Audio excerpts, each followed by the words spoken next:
Thank you very much, Hector and Barry and the Satcom Vision team. So good morning, good afternoon, good evening to everyone. Here we've got a global audience today, so very nice to be speaking to you. So listen, I'm Simon Saunt, VP of Sales of our Global Partners Group at SES Networks. So SES is the company behind O3B mPOWER. So we've split our business into two distinct business units. So we've got our video business that does all the direct-to-home TV. So if you're living in Europe and you've got a satellite dish on your roof in the UK for Sky, you'll be looking up at one of our Astra satellites. And likewise, if you're in Germany, you'll be looking up at the Astra satellites as well. So that's one side of the business. The side of the business I'm going to talk to you about today is our data side, which is called SES Networks, and in particular about our NGSO, so non-geostationary satellite system mPOWER, which is going to be our next generation constellation in the medium Earth orbit. Now, there is very much a distinct advantage about being in the MEO orbit compared with a GEO orbit, is that there's a couple of big advantages. One is that you have much improved latency over the geostationary satellites. And the second, the way that we've designed our constellation today, which you'll hear a bit more about in a minute, can deliver extreme high throughputs into a single terminal. And I think just one other thing to mention as well is that SES has been operating in the medium Earth orbit today since 2014. So I've got a lot of experience there. Very much looking forward to getting the mPOWER constellation up soon. So I'd just like to set the scene first. And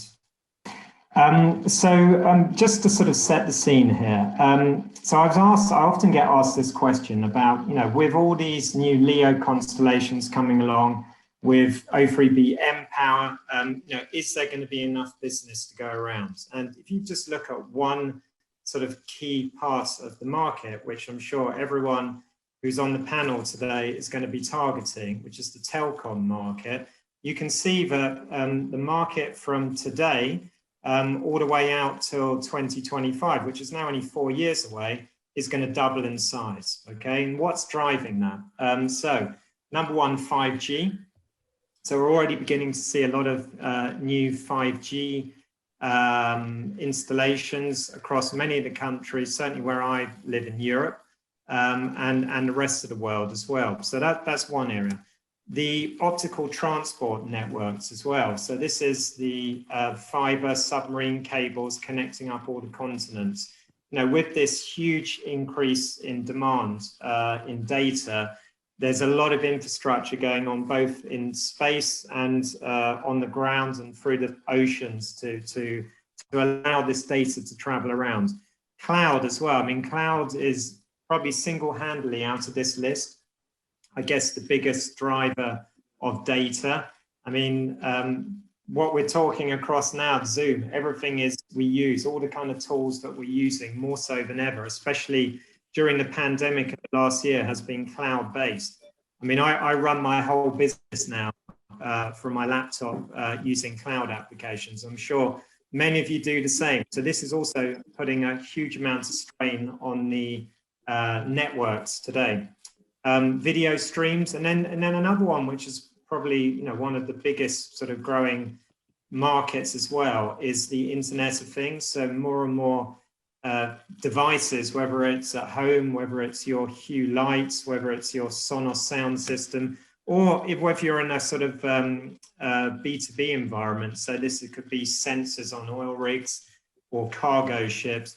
All of this is now requiring internet connections and is driving the demand. Now, if you have a look at the bottom left-hand corner of this slide, you'll see that actually today the satellite only provides around about just under 1% of the connectivity in the global telco business. And And I think there's a few reasons for that. I think one of the sort of key reasons is that the geostationary satellites which are up there today aren't, in most cases, particularly compatible with a lot of the fiber telco service providers. And the reason why is because we don't have the same standards in a lot of cases.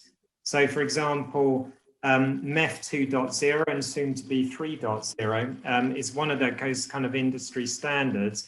And, as of today, there's only one constellation that has this standard for service orchestration, which is O3b Classic, which is the SES constellation, which is going to be superseded by mPOWER. And, I'm sure all of the other LEO providers are going to get this in the future as well, which means that satellite is going to become, a lot more relevant in the future, and very much will, I hope to see it taking a larger share of the market as well. The other thing just to mention about satellite as well, I mean, certainly in the time I've been in the business, in the last couple of years, particularly with the likes of Mr. Musk and Mr. Bezos getting involved, it's very much now sort of front page news, whereas in the past it was very much, sort of a bit of a sideshow to what was going on with the terrestrial network. So, I've got a very, very confidence about the future of how there's going to be enough demand for everyone to reap the rewards from it. So in terms of, we're sort of going to focus now on O3b and in particular mPOWER, which is our next generation system. So as I mentioned just now, we've been operating O3b since 2014. It's been very successful. It's in terms of the kind of market segments where we've had that success is energy on this list on the right here, cruise, government and cloud, more so today. So I guess one of the big differences in what we're going to bring online with mPOWER is that it's a next generation constellation. So we've made a lot of improvements on the initial constellation. And one of those is that you'll be able to use it with much smaller terminals as well. So, so for example, we'll be able to bring in new market segments and address those more so than we do today. So, for example, aero, ISR, and other applications like that. One thing just to point out about O3b Classic and O3b mPOWER is that it's very much targeted as a high-end enterprise solution, very much B2B today. We don't do any B2C at all. So, we're very much sort of targeting the higher end of the market. So just to give you an example on the sort of throughput capabilities you get. So with our current O3b today, we can get around about 1.5 gigabits of bandwidth into one terminal. And that will actually increase to 10 gigabits when mPOWER is operational. Simon, could I ask you to be a bit brief? Yeah, sorry. I'll speed up. This slide really just shows you in terms of mPOWER the advantages that you have over the O3b today. So we've done a case study here for Turkey. So with mPOWER, you'll actually be able to have gateways in country and be able to provide your own networks, which will actually be really, very useful for 5G rollout, connecting up humanitarian camps in the west of the country, and other applications like that. So it's a big improvement on the current O3b constellation.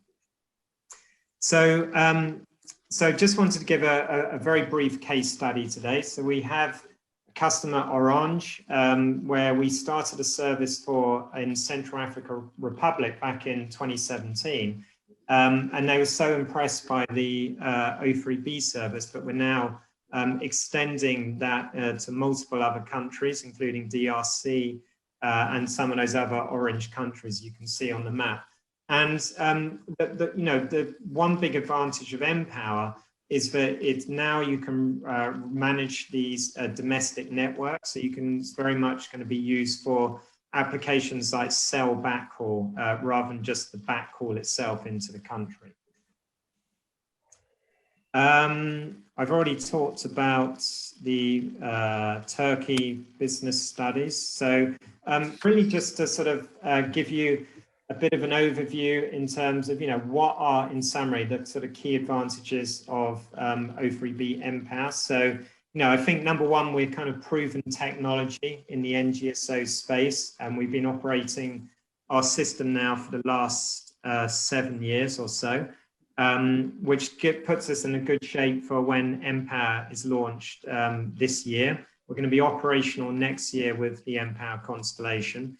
It's also we already have a number of sort of very key partners out there in the industry across many of those segments I mentioned, who are already using our proven technology on O3b, and very much looking forward to having that upgrade to mPOWER and all those additional features that it brings on board starting next year.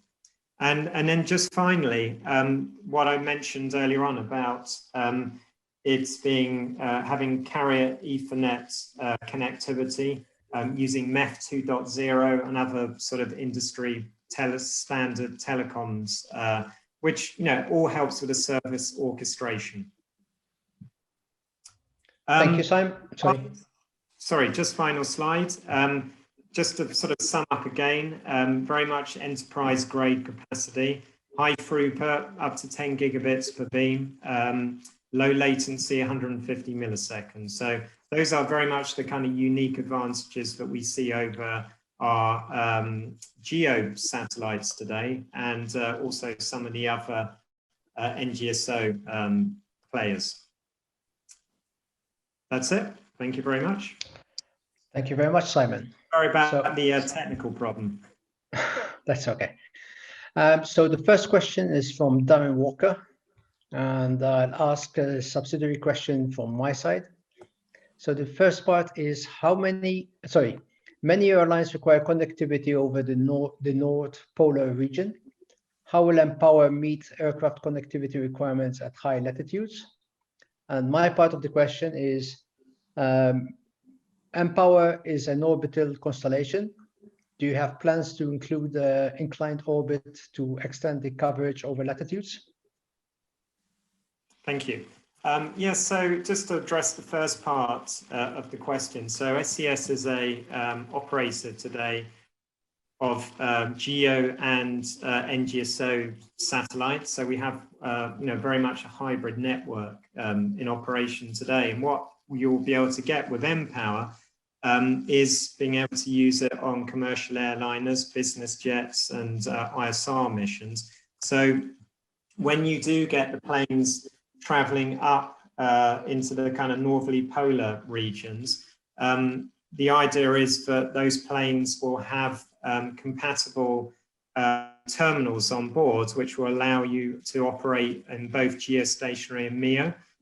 We've made an announcement that we're going to be using the ST Engineering next generation platform, which is going to be compatible for our O3b and what we call our Scala network, which means that you will be able to seamlessly switch from mPOWER onto one of our geostationaries when we go across the polar orbits, or the polar regions, should I say. I would just point out, though, that O3b today, and it will be the same with mPOWER, does cover 96% of the population of the Earth. So we do have most of the regions covered already. And Hector, just to answer your question, we don't have any immediate plans, but one thing that we're looking at doing in the future is to have satellites in the inclined plane, which will actually allow us to provide service round about up to 80 degrees north and equator. So, which really would cover pretty much most of the world's surface. Thank you very much, Simon.